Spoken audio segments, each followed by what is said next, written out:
శ్రీకాకుళం జిల్లాలో బంగారం వ్యాపారి మిస్సింగ్ మిస్టరీ వీడింది. బంగారు వ్యాపారి గుప్తా మృతదేహాన్ని పోలీసులు గుర్తించారు. కారు డ్రైవర్ మరో ఇద్దరిని పోలీసులు అదుపులోకి తీసుకున్నారు. 2 కోట్ల రూపాయల బంగారు బిస్కెట్ల కోసం హత్య చేసినట్లు పోలీసులు వెల్లడించారు.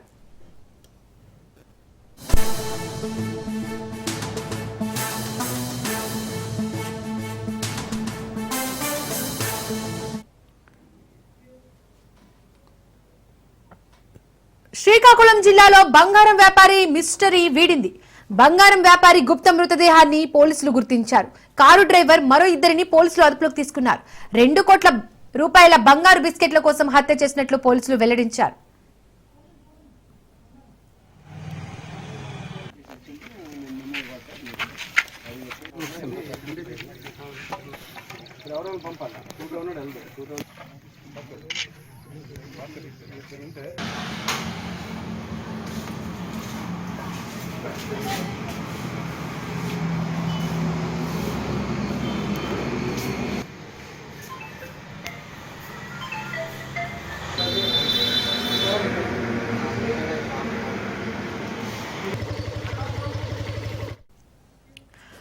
బంగారం వ్యాపారి హత్యకు సంబంధించి మిస్టరీ గురించి మోర్ డీటెయిల్స్ మా ప్రతినిధి సౌమ్య అందిస్తారు. సౌమ్య,